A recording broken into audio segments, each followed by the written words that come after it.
Alright guys, we're back working some more on troubleshooting why our tractor won't start. So I've been doing a bunch of testing. We narrowed it down to number 2 and number 1 injector not getting fuel, but number 3 got fuel. And then we pulled the stopper shaft and then the fuel stopped on all of them, how it should. And then when we put the stopper back down and kept cranking, there was no fuel coming on any of them. And I've done a lot of research and people say, oh yeah, the stopper shaft is stuck. Maybe. However, I pulled the pump apart, as you can see all the parts here. And here's the stopper shaft, or the metering valve really. This one doesn't have a separate stopper shaft. It kind of just pushes the metering valve to a position where there's no fuel going through here. I've pulled all these things out. Everything looks good to me. Doesn't look different than when I first took it apart. Now this is the ring that I've mentioned before in a video. It does have a little bit of wear, but all the edges are still there. When you touch it, there's no material missing. So this ring, if you want to come over here, this ring has an arrow on it with a number on it. You can see that. And it has a hole down here with a thread in it.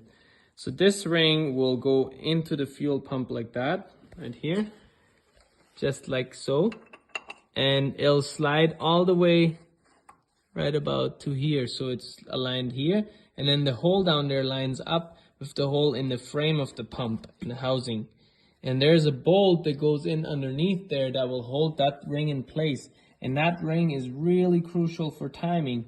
Why? Because the little pump wheels, those rollers, you see this pattern? The rollers run inside this pattern, and wherever they go, they get pushed in or out. And so they're working each other back and forth, pushing that piston in the middle, in the center, to pump the fluid, the diesel in this case, basically pressurize it and then pump it to the right injector. So I checked this.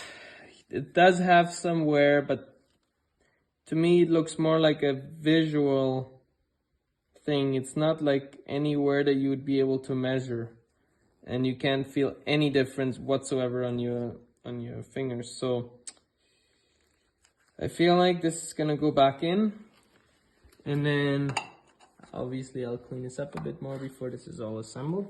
The other thing I wanted to show you guys, very interesting, and unfortunately I didn't get this better when I first worked on this. I just kind of got it done. This is the pump head. It's on the back of the pump. You'll only see about this much when it's installed. And here's your 3 lines that go off to the injectors. This pump head has a roller here and a roller here. And these two are pushing 2 little pistons in the middle that go back and forth, and they compress the fuel in the center and then send it out a shaft. And depending on where the shaft aligns to, the fuel will be sent out this pipe, or this pipe. So as it turns, it'll send a little bit here on all of them.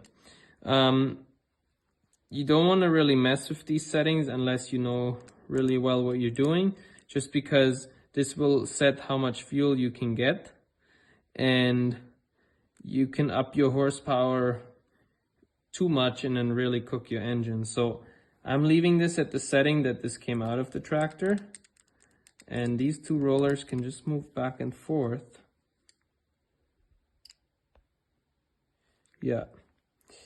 So here the back has 2 little carbon pieces in them. They look like this. And when I took the pump apart, one of them, they were both installed properly, but one of them was cracked. And when I pulled them out, the one fell apart. So I cleaned it up and I ordered 2 new ones and I put them in. So that should be good pumping here. That's kind of the preload pump. So this will push fuel right in this hole, and that brings it to the middle here where it's pumping. Yeah, we did blow this out. So what I did is, the direction of fuel is coming into this hole here. And then it goes to the compression part, and then it goes to the distributor pipe that distributes it to these 3 outlets. So what I did is I put pressure on here, and even with a little bit of air pressure, you could feel this shaft getting a little bit harder to turn. Not a lot, but you could feel there's some tension, some pressure on it. And then as I turned it, it started spitting air out here, and then here, and then here. So I spun it like this, and it was like just cleaning it out.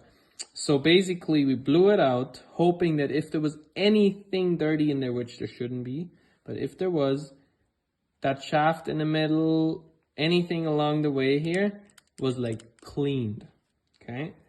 Then I put some WD-40 in and spun it again to suck that through so that we're not starting any corrosion or rust in there, just in case the air brought some moisture with it. So now I'm gonna clean this really well.